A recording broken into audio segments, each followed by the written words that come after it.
Today I want to take you on a little tour out of Colorado Springs. We're going to go on 5 day trips, car trips you can take easily, get down and back in a day, most of them, and all different and all fun. And we'll save the Mystery River for the very last one, so stick around for that. Don't forget, we do one of these every week about living, playing, and working in Colorado Springs. So if you're interested, please hit the subscribe button.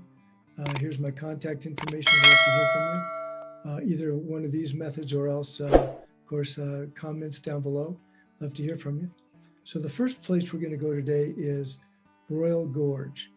This is a place that was carved out by the Arkansas River. It's a spectacular, really deep and narrow canyon. The way you get to it is you go through downtown on Nevada. Going south, it turns into Highway 115, and you take that down about 40 miles to Canyon City.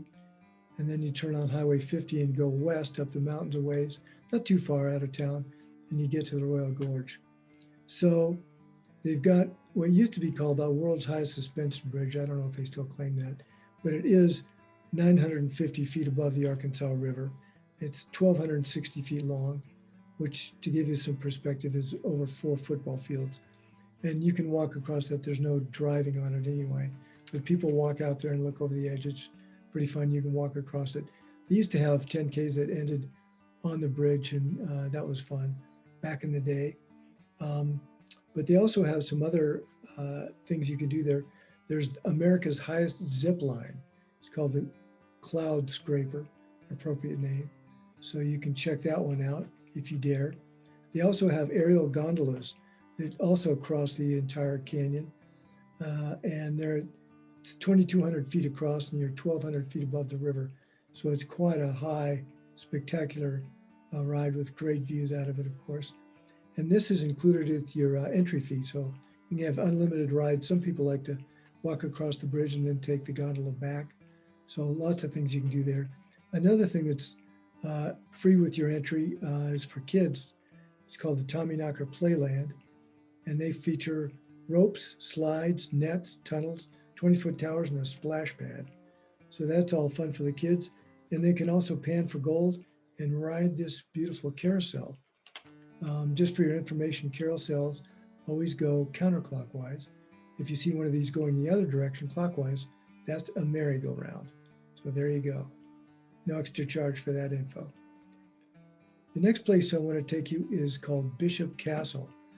This is south of Pueblo on Highway 25. You go from Colorado Springs, south of Pueblo, to Colorado City, and then you turn right and head 24 miles to the castle.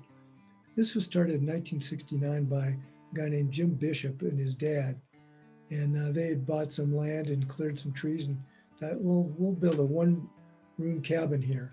So they started putting some stones together, and friends would come by and say, well, it looks like a castle you're building. So he said, well, okay, in that case, it is a castle, and I'm going to build one. So since 1969, he's been building this thing ever since. And anybody who wants to can drive out there and walk through the place. It's still under construction, but it's free, it's open, and he just wants you to take good care of it when you're out there because it's a pretty spectacular place. There's also a gift shop out there, which is the only way he makes money because, like I say, there's no charge to see this thing. And it's filled with Renaissance and fantasy weaponry, costumes, dragons, and more stuff to go with castles. You can also rent it out for a wedding if you like. You can't have your reception there and no alcohol, but if you want to have an intimate wedding there, you can check that out. So that's Bishop Castle. The next place I want to take you to is closer to town. It's northwest of town on Highway 24. Highway 24 goes down from Woodland Park out of the mountains, and it comes, when it's through town, it's called Cimarron, and then it's called Highway 24 again. And you take that northwest to Calhan, which is still in the county, although it seems way out there, and then you go south from there to the Paint Mines Interpretive Park. This is 750 acres of open space.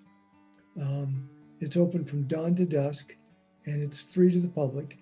A lot of photographers like to get in there at night because it's away from city lights, and you can get great views of the Milky Way and the stars and planets and so on with this amazing backdrop. So you can get permits for night photos. That's available. These colorful bands of clay are formed by oxidized iron compounds, and they were used by the Indians in the area to make paints. And there's evidence of humans going back 9,000 years. So this place has been known by the locals for a long, long time. So that's paint mines. There's just paths through there. So they want you to stay on the paths, not climb on these amazing hoodoos and spires that are out there. Next place I want to take you to is up in Denver. Actually, it's west of Denver, near the town of Morrison, right in the foothills. And it's Red Rocks Park and Amphitheater, one of the most beloved outdoor music venues in the country, if not the world. People come literally from all over the world to see concerts there. I've met them there. I try to get at least one concert a year. Last year we didn't have any because of the COVID shut everything down. But everybody who was scheduled for last year is scheduled again for this year. And here's a few names you might or might not recognize. Ziggy Marley, Glass Animals, Chicago, Avett Brothers, David Gray, Sound Tribe Sector 9, Tedeschi Trucks Band, Joe Bonamassa, Jimmy Buffett, Green Sky Bluegrass, just to name a few. It's a full schedule up there every year, and just the most amazing place to sit. If you're high enough, you can look out over the park and see the lights of downtown Denver. Often you can see thunderstorms out across the prairie. It's really a spectacular place to go. But it's also a Denver Mountain Park. And so they've got other things going on too. There's lots of trails you can hike. There's one that's only one is for mountain bikes, but all of them are for hikers. People get into the amphitheater and run the stairs, if that's your thing. There's a lot of high intensity athletes up there.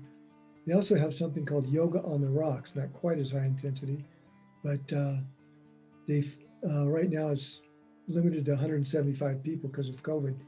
But they just, you put your mat down and your water down and you're ready to go, have a great time. And they run it Friday, Saturday, and Sunday in the mornings, like 3 times in the morning on those days. Of course, on all these, be sure and check the website for updates.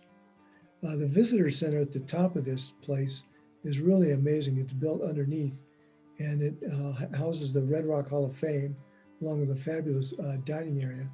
But this Hall of Fame lists every person who's ever played there, and it goes back to the early 1900s. They've got pictures of a lot of them. It's really a fun walk through musical history just to see all the amazing people who have played there and in what year they showed up at Red Rocks. So if you get a chance, get to a concert at Red Rocks. You will not regret it.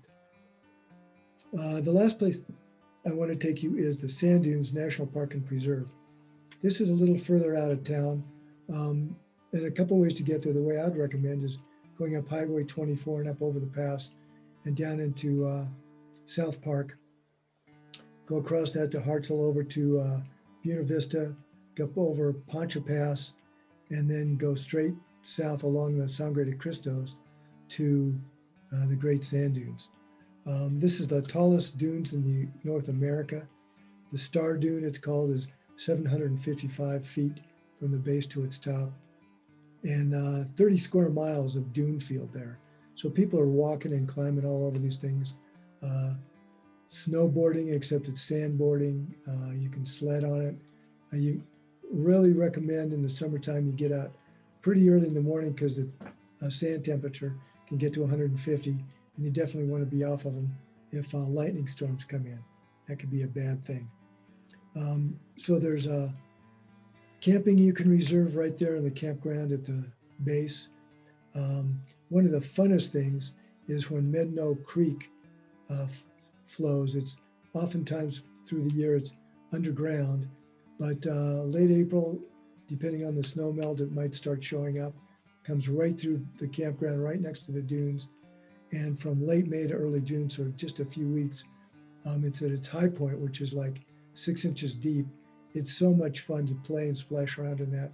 And if you're lucky, you'll be there when they've got these surge waves come down this thing. So people are out there building dams and having water fights and lying in it. And it's just a blast. However, if you're going to get there during that time, especially on a weekend, just be aware that all the campsites within 20 miles are probably booked up. The parking lots are full. You may end up finding a place to stay in Alamosa, which is a fairly big city, about 30 miles south of town. But Sand Dunes was formed by the wind coming across the San Luis Valley and picking up dirt coming across the farmers' fields and piling up against the Sangre de Cristos. And there's a narrow low spot called Medno Pass, and the winds are funneled that way, and it drops all this sand right where you see it, and that's why they're formed right there. Zebulon Pike, when he was out here exploring for Thomas Jefferson, the Louisiana Purchase, he was, after he failed to climb Pikes Peak, he came south again in the winter and came over Midnight Pass. So he must have come right through the sand dunes right next to him. That was in 1804 to 1806. So a long time. And of course, the Native Americans were here long before that. So besides staying in the park, you can also, there's hiking trails that go up into the foothills. There's four-wheel drive vehicles or trails that you can take up. And there's these beautiful alpine lakes below 13,000 foot peaks, worth getting up to just for the views and the quiet. So that's all I want to say about the sand dunes right now. So that's the end of my tour of 5 great places to go. Be sure and check them out, not all in the same day, obviously. But put them on your list. I think you'll really enjoy it. Here's a couple other videos you might want to look at about living and working and playing in Colorado Springs. Again, an invitation to subscribe. Here's my contact information. Leave me a comment below and let me know about your favorite places to go outside of Colorado Springs. And we'll talk to you later. Bye.